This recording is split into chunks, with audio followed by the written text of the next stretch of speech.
Subscribe कीजिए the perfect classes channel को और बेल आइकन को दबाइए लेटेस्ट वीडियो सबसे पहले देखने के लिए। हेलो स्टूडेंट्स, आप सभी का आपके चैनल द परफेक्ट क्लासेस में स्वागत है। शिक्षा निदेशालय राष्ट्रीय राजधानी क्षेत्र दिल्ली की कार्यपत्रक 14 डिस्कस कर रहे हैं बच्चों। कक्षा 8 की वर्कशीट है, विषय हिंदी है, दीवानों की हस्ती।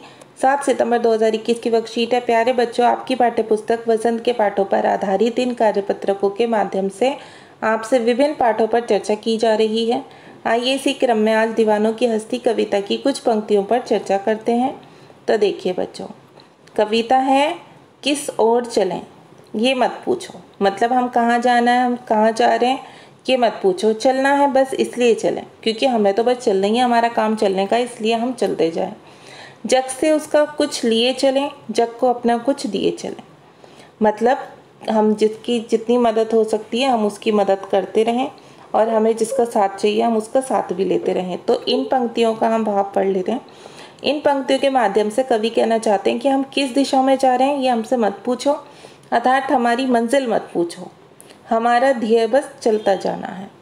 इस यात्रा में संसार से जो कुछ हमें मिला हमने लिया, और इसके साथ हमसे जो मदद हुई वो हमने की। ये मतलब हुआ इसका। अब नेक्स्ट देखते हैं बच्चों। दो बात कही दो बात सुनी, कुछ हंसे और फिर कुछ रोए, झक्कर दुख सुख के घूंटों को हम एक भाव से पिए चले। मतलब कवि कहना चाह रहे हैं कि इस यात्रा में हमने अपने अनुभवों के साथ लोगों के अनुभव भी साझा किए। हमने अपनी जो लाइफ की बातें वो उनसे उन्हें बताई, उनकी सुनी। कुछ बातों पर हमने खुशियाँ मनाई, कुछ दुखों को भी हमने सहा, और हमने इस यात्रा में जिस प्रकार के भी दुख और सुख मिले हमें, उन दुखों को हमने एक भाव से स्वीकार किया। मतलब ना तो हम खुशी में बहुत ज़्यादा खुश हुए, ठीक है, और ना दुखी में हम बहुत ज़्यादा दुखी हुए। ये कहना चाह रहा है कवि, ठीक है बच्चों। तो देखिए अब क्वेश्चन आंसर करते हैं। ये अपरिचित शब्द हैं। जग का मीनिंग होता है संसार, छक्कर का मन भरकर या जी भरकर, ठीक है। आशा है आपने इन पंक्तियों के भावार्थ को समझ लिया होगा। ये इन्हीं पंक्तियों पर आधारित कुछ प्रश्नों के उत्तर खोजते हैं और लिखते हैं।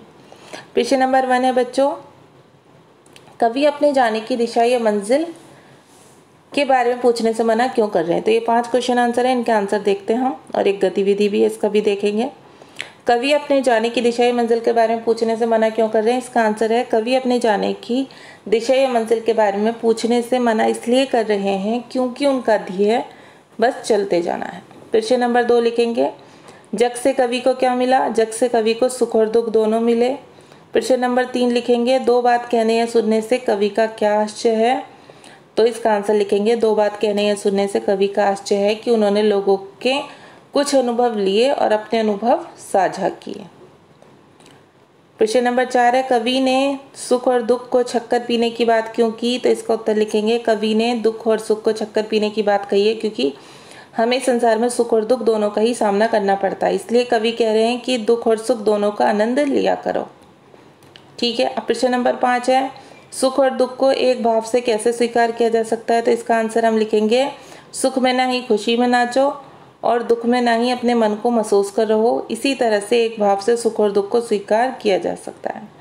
अब गतिविधि है बच्चों, उपयुक्त पंक्ति में आपको कौन सी बात सबसे ज़्यादा अच्छी लगी और क्यों, अनुच्छेद के रूप में अपने विचार लिखिए।